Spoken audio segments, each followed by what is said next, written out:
Merci à tous ceux qui nous suivent, que Dieu vous bénisse, surtout à nos amis qui nous ont écrit de la Côte d'Ivoire, de Libreville, des Antilles. Que Dieu vous bénisse. Nous avons reçu vos suggestions, nous avons aussi reçu vos encouragements. Aujourd'hui, nous venons avec un autre thème, l'évangile renversé. Je vais essayer de vous expliquer ce que c'est l'évangile renversé, parce que nous ne sommes plus dans le même diapason, nous ne sommes plus en train de donner le même message qui nous a été laissé par Jésus-Christ, le message qui nous a été transmis par les apôtres. Vous devez le savoir que le message que nous devons prêcher doit être le même message qui a été prêché au premier siècle par les apôtres. Ce sont les apôtres, les premiers qui ont vécu avec le Seigneur, qui ont mangé avec le Seigneur, à qui le Seigneur a déposé ces messages. Ces messages doivent être transmis fidèlement. Je pense que 15 siècles après, la première église, Luther est venu avec les Calvins pour reformer l'église et redonner encore le même message. C'est le même message que nous devons, même fidèlement, au temps de la fin, donner. Parce que moi, je pense que l'évangile ne vieillit pas. L'évangile ne vieillit pas, l'évangile n'évolue pas. Les hommes peuvent évoluer, les hommes peuvent devenir ce qu'ils veulent être, mais l'évangile, on doit le présenter comme il était au commencement. Comme l'évangile tel qu'il a été prêché par les apôtres, comme a été prêché par le père de l'église, comme il a été prêché par les Luther, les Calvins, les Wesley et les autres, on doit les transmettre fidèlement, même au temps de la fin. Car Jésus ne change pas. Hein? L'évangile ne change pas, ne devient pas autre chose, on ne doit pas les toucher, on ne doit pas les modifier. La Bible nous interdit de modifier l'évangile. La Bible nous interdit d'ajouter quelque chose ou d'y enlever quelque chose. Ouais, il y a des conséquences pour ceux qui vont s'hasarder, de faire de telles choses. Vous savez, je vais vous faire rire. Vous connaissez tous un écrivain français, je pense, c'est Voltaire, si je ne me trompe pas. Voltaire, à son temps, avait menacé les gens qui priaient, avait menacé l'église protestante à l'époque en France, avait demandé qu'on brûle toutes les églises, si possible qu'on brûle même la Bible. Hein? Qu'est-ce que Voltaire avait dit? 100 ans après lui, il n'y aurait aucune Bible en France. C'est ce que Voltaire avait dit. Mais Dieu l'a confondu. Vous savez, ça ne sert à rien de changer les choses, ça ne sert à rien d'attaquer l'église. Toute personne qui a attaqué Jésus, vous savez comment cette personne a fini. Je vous cite l'exemple d'Hérode. Hérode a voulu tuer Jésus, éteindre le feu, la naissance du Christ dans l'œuf. Il a demandé qu'on tue autant d'enfants seulement pour trouver un moyen de tuer Jésus. Mais Dieu l'a épargné. L'évangile sera toujours épargné, même au temps de la fin, quand même les hommes n'aiment pas l'évangile. Il sera épargné. Aujourd'hui, c'est Voltaire qui avait dit que 100 ans après lui, il n'y aura aucune Bible. Je vous fais rire pour vous dire que la maison de Voltaire a été achetée. Achetée par qui? Par des imprimeurs qui impriment des éditions ou de littérature biblique en France. Vous comprenez le problème? Dieu parfois se moque de nous. Dieu parfois veut nous faire voir que c'est lui qui est tout puissant. Combattre l'évangile, combattre la parole de Dieu, c'est une erreur. Combattre même les hommes de Dieu, les hommes qui se donnent la peine, les hommes qui ont les soucis de prêcher la parole de Dieu, ce n'est pas une bonne chose. Moi, je pense que quelqu'un a combattu aussi l'évangile en son début. Il s'appelle Paul. Hein? Il s'appelait Saoul. Après, il est devenu Paul. Vous savez que c'est lui qui a écrit la moitié du Nouveau Testament. Vous comprenez? Je te souhaite la même chose. Vous qui ne comprenez pas encore la beauté et la bonté de l'évangile, que le Seigneur vous aide, que vous arriviez à vous conformer, à vous convertir et accepter le Seigneur Jésus-Christ. Alors, cet après-midi, je vais vous parler sur, comme je l'ai annoncé, sur l'évangile renversé. Jésus nous a laissé les ABC de l'évangile. Jésus nous a laissé les modèles à suivre. Jésus nous a laissé la marche à suivre de l'évangile. 20 ans après sa mort, Paul a eu des difficultés pour ramener les gens dans le droit chemin. 20 ans après sa mort, même pendant qu'il était vivant, l'évangile est toujours convaincu. Les gens ne voulaient pas de Christ. Quand on a tué le Christ, c'est une façon d'étouffer l'affaire. Qu'on ne parle plus de l'évangile de Dieu, qu'on n'en parle plus. Les disciples l'ont connu, c'est la même chose. On les a interdits de prêcher de l'évangile, de prêcher l'évangile. On a tué les disciples, on a tué Étienne, on a tué Jacques, on a tué pas mal de gens. C'est pourquoi? C'était pour les enterrer vivants, pour que la chose ne soit pas connue à la portée de tout le monde. L'évangile est venu pour les simples, l'évangile est venu pour les riches, l'évangile est venu pour les esclaves, l'évangile est venu pour les libres, bien-aimés. Prêchons ce message du Christ, excusez-moi, d'une manière simple. Présenter les choses comme Jésus le présentait. Jésus était l'ami des aveugles, était l'ami des boiteux. Je me rappelle un jour, Christ est descendu de la montagne, après avoir parlé de béatitude, après avoir posé les fondements de la foi chrétienne, Christ est sorti, je pense qu'il était fatigué, pouf, un aveugle le côtoie. Si tu le veux. L'aveugle s'est jeté au pied de Christ. Si tu le veux, rends-moi pur. Quelle simplicité, quelle humilité de Jésus-Christ. Est-ce que nous pouvons vraiment faire ça? Tu sors de l'église, on te dit, quelqu'un se jette à tes pieds, écoutez, monsieur, tu dois prier pour moi. Qui peut le faire? Qui peut permettre à ce qu'un homme puisse approcher un pasteur aujourd'hui? Les grands pasteurs, les grands prédicateurs que vous êtes. Voilà, c'est Christ, la simple qu'il était. Un aveugle, un lépreux, un homme rejeté par la société. Il se jette au pied du Seigneur. Si tu le veux, rends-moi pur. Si tu le veux, guéris-moi. Cet homme se posait la question, est-ce que Christ va m'accepter? Il va pas me rejeter comme les autres. Toi qui me regardes, tu dis que Christ ne va pas te rejeter. Si tu as tué des gens, si tu as fait quoi dans ta vie, si la société ne t'aime pas, je t'annonce une bonne nouvelle. Quelqu'un t'aime comme tu es. C'est Christ Jésus. Je ne te recommande pas auprès d'une église, je te recommande le Christ. Reçois Jésus là où tu es. Ouvre ton cœur, dis Christ, viens entrer dans ma vie. Je te laisse ma vie. Cherche un bon serviteur de Dieu à qui tu vas te confier, discuter, parler avec lui. Il va te baptiser, tu vas devenir enfant de Dieu. C'est si simple, c'est comme ça. C'est pas compliqué. On ne te demande rien, pas des millions d'argent, pas de ceci, au buvez de ton eau d'huile. Non, c'est pas important ça. C'est simple. Si tu n'as jamais cru, reçu Christ dans ta vie, peu importe ce que tu as fait. Je ne sais pas ce que ce pauvre lépreux a fait. Mais ce jour-là, il a eu cette opportunité de recevoir celui qui donne la vie. Christ, dans sa simplicité, il a dit oui, je le veux. Je t'aime. Il a rendu cet homme pur. Il a délivré cet homme, il l'a sauvé. Quelque temps après, est venu un autre, monsieur, le même jour, un centenier romain. Il a venu accoster, si tu le veux, guéris, délivre mon serviteur qui est malade. Délivre mon serviteur qui est à la maison qui est malade. Oh, Jésus était étonné. D'abord, c'était un étranger. C'est un étranger.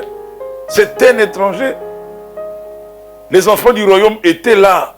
Les enfants du royaume étaient là. Ceux qui pouvaient profiter de la présence du Christ n'ont pas profité de cette présence. Ils n'ont pas saisi cette opportunité. Voilà un étranger qui vient dire au Seigneur, oh, mon type est malade.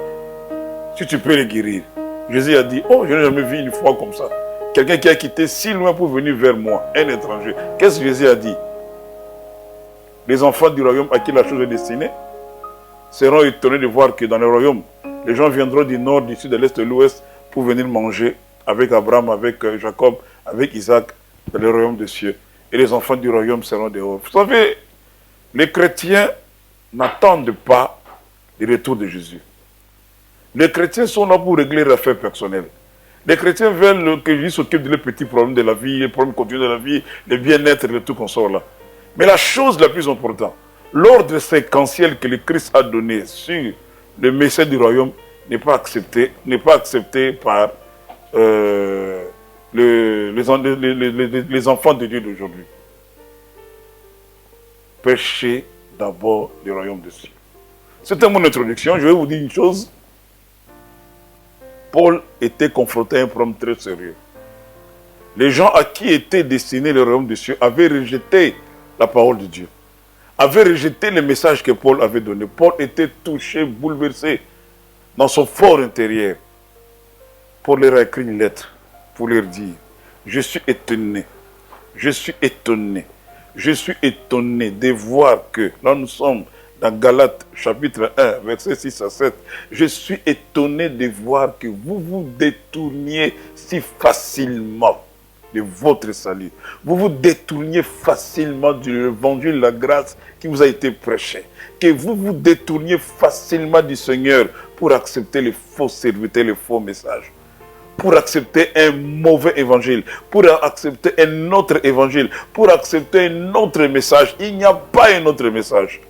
Le seul message que vous avez reçu, c'est le message de la grâce et l'amour de Jésus. Vous qui me suivez, il n'y a pas un autre évangile. Il n'y a pas un évangile de miracle, il n'y a pas un évangile du royaume, il n'y a pas un évangile de ceci. Il n'y a qu'un seul évangile, c'est l'évangile de grâce, l'évangile de l'amour de Dieu pour sauver les humains. Les hommes ont changé de choses, aidés par Satan. Les hommes veulent effacer la croix. Les hommes veulent effacer l'amour de Dieu pour les humains. Les hommes veulent nous imposer un autre ordre du jour. Les hommes veulent nous imposer un autre thème. Il n'y a pas un autre thème.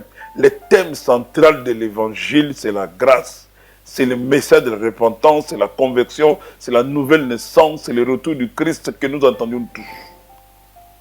Il n'y a pas un autre évangile.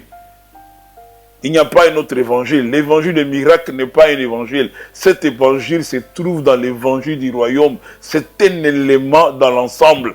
On ne doit pas ressortir l'évangile du bien-être comme si c'était le vrai évangile. Bien aimé, ce n'est pas ça. Ce n'est pas ça. Dans le livre de Matthieu chapitre 8, Jésus parle de l'histoire de lépreux. Vous allez trouver ça là-bas.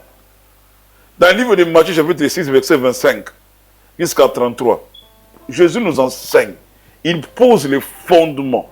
Il pose la base des enseignements. Il pose la doctrine. Il nous explique ce à quoi il est venu faire sur la terre. Il nous explique avec amour. Ne vous inquiétez pas de ce que vous allez manger. Ne vous inquiétez pas de ce que vous allez vous habiller. Ne vous inquiétez pas de ce que vous allez boire. Ne vous inquiétez pas de vos mariages. Ne vous inquiétez pas de vos maladies. Ne vous inquiétez pas, ne vous inquiétez pas. L'homme n'a pas à s'inquiéter. Car la divine puissance de Dieu a tout prévu. Votre vie, c'est une histoire qui est déjà racontée par Dieu. C'est une histoire qui est écrite et bouclée par Dieu. L'homme n'a qu'à accéder dans la vision de Dieu. L'homme n'a qu'à accepter le Seigneur et attendre en Jésus l'accomplissement de tout ce que Dieu a prévu pour lui. Vous comprenez?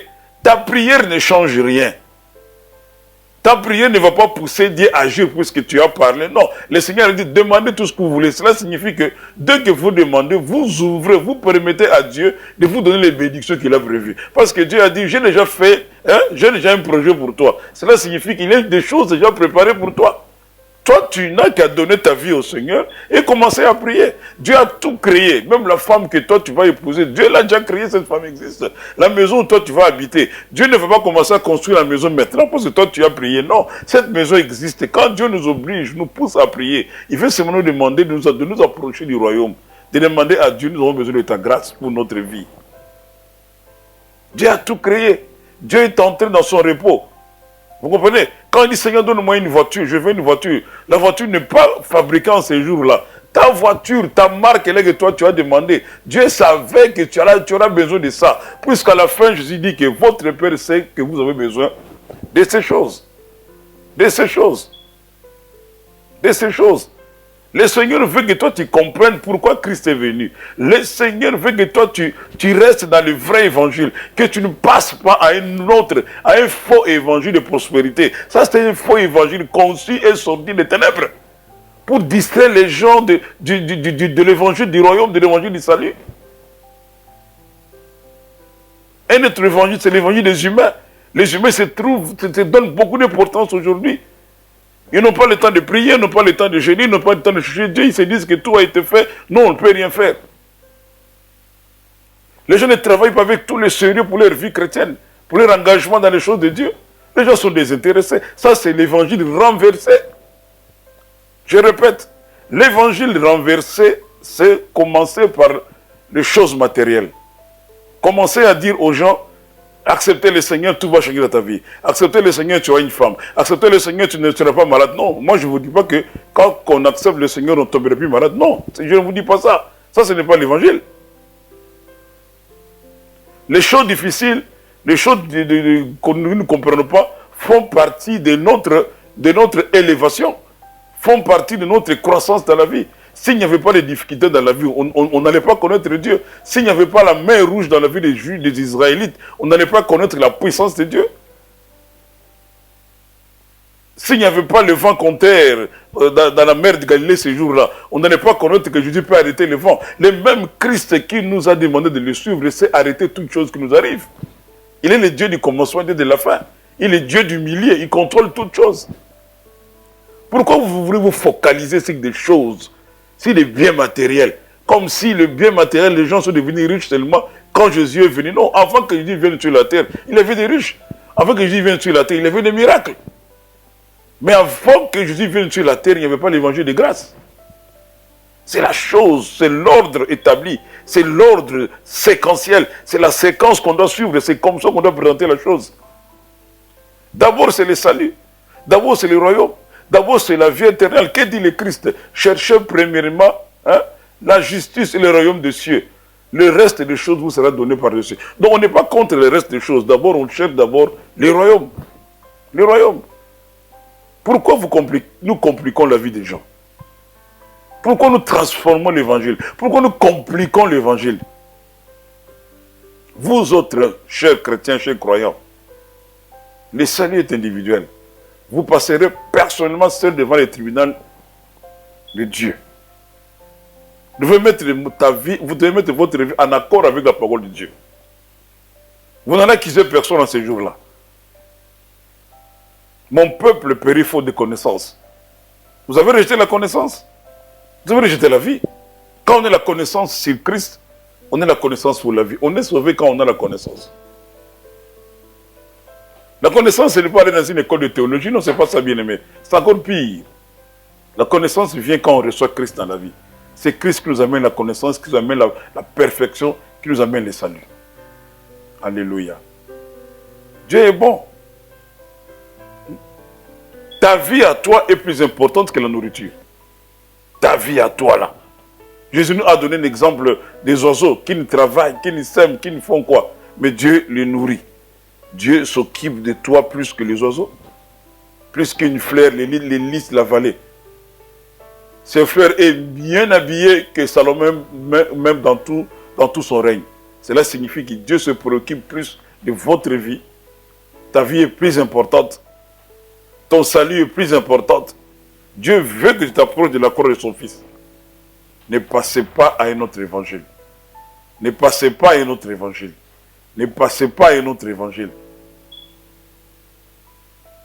Quand on met de côté, on ne parle plus du péché, on ne parle plus de ces choses dans l'église. Quand on veut que les gens viennent à l'église, on parle plus de l'humanisme à l'église, que les gens soient bien habillés, propres, que les gens soient des personnes civilisées. Non, Dieu n'a pas besoin de personnes civilisées. Dieu a besoin de personnes sauvées au nom de Jésus. Alléluia. Il est vivant. Il est vivant, Jésus, il n'a pas changé. Je voulais te donner un petit message d'évangile cet après-midi, afin que tu comprennes que un autre évangile ne vient pas de Dieu. L'évangile qu'on doit te prêcher, c'est l'évangile qui est au commencement. C'est le même évangile que les apôtres ont prêché, que Paul a prêché. L'évangile pour lequel ces gens sont morts, c'est l'évangile que nous allons continuer à prêcher aujourd'hui. Que toi, tu dois accepter. L'évangile de la Bible. Tout est écrit, c'est si simple. Ne compliquons pas les choses, ne compliquons pas les choses à ce qui touche les saluts, le baptême, ne compliquons pas les choses sont simples. Jésus est venu voir ce pauvre lépreux. Si Jésus était compliqué, cet homme n'allait pas l'approcher. Jésus vous aime tel que vous êtes. Donnez votre vie au Seigneur. Laissez le Seigneur diriger votre vie. Que dit la Bible?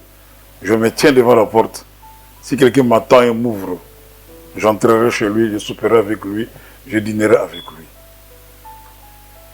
Si quelqu'un veut te laisser dans la vie de péché, il ne t'aime pas. Dans une église où on ne te parle pas du péché, tu vis dans la débauche, tu vis dans la sorcellerie, on ne te parle pas de ça, on ne t'aime pas. On veut t'envoyer en enfer. L'enfer, c'est le secret, il m'est gardé par beaucoup de prédicateurs, les mauvais, ils n'en parlent pas. Ils veulent développer vos capacités, votre intelligence, de créer, de tout consort non bien aimé. Un bon pasteur, une bonne église vous donnera le message du royaume, le message de la repentance, le message de la conversion. Il doit vous conduire vers la nouvelle naissance. Jésus revient bientôt. Comment tu vas hériter le royaume de Dieu si tu es un homme charnel? Comment tu vas participer à l'enlèvement si ton esprit n'est pas sauvé, n'est pas délivré? Si tu n'es pas né de nouveau, la chair ne va pas hériter le royaume de Dieu. Cette corps deviendra incorruptible en ces jours-là. Si tu vis encore dans la chair, tu suis le Seigneur dans la chair, bien aimé, tu ne vas pas hériter le royaume des cieux. Tu ne vas pas hériter le royaume des cieux. C'est ce que nous dit l'Évangile. L'Évangile nous dit, Dieu, sans tenir compte des temps d'ignorance, annonce à tout le monde qu'il ait à se repentir, car il a fixé un jour où il va juger le monde par Jésus-Christ. Là, c'est des Actes, chapitre 17, verset 31. Actes 17, 31. Ça, c'est l'Évangile. Et Paul a dit aussi aux Éphésiens, je sais que je vais partir. Il a travaillé à Éphèse pendant 3 ans et demi. Il a dit aux Éphésiens, je vais partir, mais je sais qu'après moi, ils vont s'introduire, les loups ravisseurs, bien aimés. Les loups ravisseurs sont dans l'église. Ils apportent un autre évangile. Les loups ravisseurs demandent aux hommes d'avoir des milliers de femmes, poussent les hommes à avoir 8, 10, 20 femmes, bien aimés. C'est ça les loups ravisseurs. Les loups ravisseurs disent aux hommes, si tu ne donnes pas l'argent à l'œuvre à l'église, si tu n'apportes pas des millions d'argent, tu ne seras pas sauvé. Ils veulent conditionner le salut à l'argent. Ça, ce sont les loups ravisseurs. Les loups ravisseurs. Les loups ravisseurs prennent tout l'argent que vous donnez à l'église pour s'acheter des voitures, des véhicules, des maisons. Ce sont les loups ravisseurs que Paul parlait. Ils ont mis de côté l'évangile. Ils veulent utiliser les gens qui viennent à l'église comme des vaches à lait. Ce sont des loups ravisseurs. Ils détruisent l'église du Seigneur. Ils détruisent l'église du Seigneur. Ils détruisent votre foi. Que veulent les loups ravisseurs? Ceux qui apportent notre évangile et veulent vous séparer de Jésus. Les loups ravisseurs vous disent que Jésus n'est pas la seule voie pour aller vers Dieu. Les loups ravisseurs vous disent que Jésus est mort 2 fois. Il est mort dans la chair, il est mort en esprit. C'est le message que beaucoup de loups ravisseurs à travers le monde transmettent aujourd'hui. Les grands noms que vous connaissez dans les milieux évangéliques, soi-disant, transmettent ces messages. Que Jésus est mort 2 fois. Il est mort dans son corps, il est mort dans son esprit. Il était parti en enfer, il était mort encore là-bas, il est ressuscité en enfer, il est sorti vivant. C'est ce qu'on enseigne aux gens. Ça, ce sont les loups ravisseurs. Ils veulent vous troubler par des faux messages. Les loups ravisseurs vous disent que l'homme, pour parler avec Dieu, doit faire d'autres expériences hors de son corps. L'homme doit faire beaucoup d'expériences astrales, sortir de ses corps pour rencontrer je ne sais pas qui dans le monde astral. Ça, c'est le message de loups ravisseurs. Quand vous écoutez ces choses, ça trouble la conscience. Ces gens sont maudits, ils sont des anathèmes. Ils sont des gens maudits. La foi, c'est une affaire entre l'homme et son Dieu.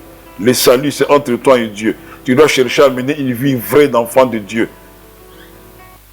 N'écoutez pas les loups ravisseurs. Écoutez le message simple de l'évangile que Christ nous a donné. C'est un message simple d'amour. Le lépreux a dit, si tu m'aimes, rends-moi pur. Tu peux dire au Seigneur, Jésus, je t'aime. Je t'aime, Seigneur. Je veux avoir foi seulement en toi, dans ta parole. Aide-moi à rencontrer le vrai message de l'amour de la vie. Voilà ce que tu dois dire au Seigneur. Ne cherche pas à être fanatique des hommes. Les hommes que nous voyons là, nous les voyons seulement de l'extérieur, on ne connaît pas leur cœur. Le cœur de l'homme est tortueux. Ne faites pas confiance aux hommes. À Jésus, on peut faire confiance car Jésus est Dieu. C'est le seul qui est venu mourir pour nous sur la croix. Ça, c'est le message simple de l'amour de Dieu. Vous voulez remplacer ça avec quoi? Il n'y a pas une autre voie. Il n'y a pas une autre religion qui va vous amener auprès de Dieu. Il n'y en a pas. Qu'est-ce qu'on veut? On veut seulement mettre Jésus de côté. On veut saboter la croix. On veut nous montrer l'inutilité de la croix. L'inutilité de Jésus. On veut nous dire que par nos consciences, par nos recherches personnelles, par les sciences de ce monde, on peut atteindre Dieu. Dieu, on peut l'arriver. Dieu, on peut l'avoir autrement que par Jésus. Qu'est-ce qu'on veut? On veut nous faire croire. On veut nous faire croire que, écoutez-moi très bien, on veut nous faire croire que le message de Christ est dépassé. Vous me suivez? On veut nous faire croire que le message est dépassé. Il veut nous imposer un autre ordre du jour. N'acceptez pas cela au nom de Jésus. L'ordre du jour, notre salut a été déjà fixé. Fixé déjà et bouclé. Il n'y a pas une autre voie pour être sauvé. Si les hommes veulent être sauvés dans ce monde, ils n'ont qu'à venir vers Jésus-Christ. Mais Jésus savait cela en avance. Il veut nous faire croire que l'enfer n'existe pas. Il veut nous faire croire que tous les prédicateurs que vous connaissez, de toutes les religions du monde que vous connaissez, je dis toutes les religions du monde, maintenant ils sont unanimes. Ils prêchent aux gens, ils disent que Dieu est amour, il va envoyer personne en enfer. Qu'est-ce qu'ils disent? Ils disent ceci, que Dieu va diluer le mal dans les biens. Parce que Dieu est amour, il ne va pas accepter que les gens souffrent, il va diluer le mal dans les biens. Alors il n'y aura pas le mal, tout sera bien et tout le monde sera sauvé. C'est le message qu'on donne aux gens actuellement. Je répète, qu'est-ce qu'ils disent? Pour boucler mon enseignement d'aujourd'hui, ils disent que Dieu n'enverra personne en enfer. Pour eux, l'enfer n'existe pas. que Dieu va diluer le mal dans l'enfer et dans le bien, cela signifie que ce que nous prêchons aujourd'hui, pour eux, c'est autre chose. Ce que nous prêchons aujourd'hui, pour eux, nous sommes comme des fous, des personnes déphasées. Nous ne sommes pas des personnes déphasées, bien-aimés. Nous voulons vous ramener seulement à l'évangile du départ. L'évangile n'évolue pas. Que personne ne vous trompe que Dieu va prendre le mal et va le diluer dans le bien. C'est maintenant qu'on doit trouver où on va partir. Dans la grande route ou dans le petit chemin. Spacieux, hein, large est la porte qui conduit à la prédiction. C'est maintenant qu'on fait le choix. Resserré, hein, et petit, et le chemin qui conduit à la vie éternelle. Ce n'est pas après la mort qu'on va faire le choix. C'est pendant que tu es en vie. Bien aimé, je vais être sérieux avec toi. Tu as un choix à faire. Si tu as la chance de tomber sur ce message, ne zappe pas vite, ne passe pas vite. Aie le temps de réfléchir. Sois sérieux. Ne sois pas inconscient avec les choses du salut. Je dis, c'est Dieu. Il n'est pas venu sur la terre pour faire des aventures. Jésus n'est pas venu sur la terre uniquement pour que nous ayons des voitures, des maisons, pour que nous ayons des marais. Il est venu pour nous donner la vie. Les restes des choses nous suivent par-dessus. Avant que Christ vienne sur la terre, je me répète, les gens mangeaient, buvaient, faisaient tout ce qu'ils... Dans le temps de Noé, les gens avaient de l'argent. À l'époque de... Je ne sais pas se nommer comment, les gens avaient de l'argent. Les gens buvaient, les gens faisaient tout ce qu'ils voulaient, les gens se mariaient, les gens avaient des maisons. Les gens construisaient des bâtiments. Hein? Des buildings de haut étage, les gens construisaient. Jésus a dit, ce qui arriva au temps de Noé, au temps de l'autre, arrivera à l'avènement du Fils de Dieu. Faites attention, bien-aimés. Ne parle pas à l'église à cause de l'ambiance, parce que le pasteur est gentil, il parle bien, il prêche bien. Il vous prêche quoi? Il vous dit quoi? Un message qui ne transforme pas le cœur de quelqu'un n'est pas le message de Dieu. Un message qui ne me pousse pas à changer ma vie, à quitter le péché, c'est un faux message, ça ne m'aide pas. C'est un autre évangile. Quand bien même cet évangile est porté par un ange, n'acceptons pas. N'acceptons pas, bien-aimés. N'acceptons pas. Alléluia. N'acceptons pas. Dieu ne va pas diluer les biens et le mal dans les biens, non. Ceux qui ont accepté Christ ont fait le bon choix, hein, sont dans le bon côté, ils vivront avec Dieu dans l'éternité. Ils vont hériter la terre, ils vivront avec Dieu dans l'éternité. C'est maintenant qu'il faut chercher à être vraiment un vrai enfant de Dieu. Donne ta vie au Seigneur. Cessez de jouer avec ta vie. Les loups ravisseurs, ils veulent vous ravir la couronne que Dieu vous a promise. Ils veulent vous ravir des mains de Jésus. En dehors de Jésus, il n'y a pas une autre voie pour le salut. Je regrette, je refuse de citer des noms. Même des grands noms qu'on connaît à travers le monde commencent à adhérer dans ces faux messages. Dieu est amour. Cela signifie même Satan aussi qui fait le mal sera pardonné. Ouais, c'est ça ce que vous venez nous enseigner. Sera pardonné. Satan sera dilué dans le bien. Il n'y aura pas d'enfer. Ça c'est un faux message. Ce message est sorti tout droit des ténèbres. On veut vous laisser pécher, mener la vie de péché, mener les désordres, aller à l'église pour laver seulement la conscience et ne pas donner votre vie au Seigneur. Ils veulent vous rendre en erreur. C'était notre message. Comme à l'époque de Paul, qu'est-ce qu'on disait aux Galates? Non, il faut que la loi, si vous n'êtes pas passé par la loi, vous n'êtes pas sauvé, vous devez vous faire circoncire, sinon vous ne serez pas sauvé, vous devez respecter la loi de Moïse. On ramenait les gens dans l'ancienne alliance. Aujourd'hui aussi, on complique les gens, on détruit la vie des gens. Quelqu'un va sortir là-bas, ne donnez pas la dîme. Quelqu'un va sortir là-bas, ne partez pas à l'église. Les gens sont embrouillés, les gens ne savent quoi faire. Ne donnez pas la dîme, donnez, faites. Tout ça sont des messages qui viennent des ténèbres. On n'a pas besoin de ça. On n'a pas besoin de ça pour le moment. Si toi, tu ne veux pas donner la dîme, reste avec ta dîme. Celui qui veut donner doit continuer à le faire pour la gloire de Dieu. Moi, je soutiens ceux qui travaillent, ceux qui donnent leur dîme. Le problème est que peut-être la dîme est donnée et que ceux qui nous dirigent dans les églises bouffent cet argent. Non. Si cet argent sert la gloire de Dieu, très bien, toi, continue à donner ta dîme. Sois fidèle à cela, car c'est la parole de Dieu. Mais aujourd'hui, tout le monde en parle. Ne donnez pas, donnez. Ceux qui donnent la dîme vont en enfer. Mais ils ont puisé ça où? Ça, c'est pour vous troubler, pour vous détacher de la foi simple. Ils vous troublent pour rien. D'autres fois, vous dire, Jésus est déjà venu. Il est au Cameroun, Jésus est venu. Il est en Bolivie, Jésus est venu. Il est en France, Georges Roux. Et là-bas c'est Raël. Là-bas, c'est tout. On embrouille les enfants de Dieu. Beaucoup d'enseignes Dieu, ainsi de suite, tout là. Non, bien aimé, tout est, il le verra. Tout est, il le verra quand il va revenir. Pour terminer, restez dans les messages du royaume. Les messages du royaume vous parlent maintenant que Jésus revient bientôt. Donnez votre vie au Seigneur, il revient bientôt. L'enlèvement, c'est pour bientôt. À n'importe quel moment, on va nous enlever, on va partir. Merci pour ceux qui nous ont suivis. Que Dieu vous bénisse. Si vous avez des remarques à faire, vous avez l'adresse email qui passe là-bas. Vous avez mon Facebook. Envoyez-moi vos suggestions. Si vous n'avez pas compris un ou deux ou trois sujets, que Dieu vous bénisse. À la prochaine.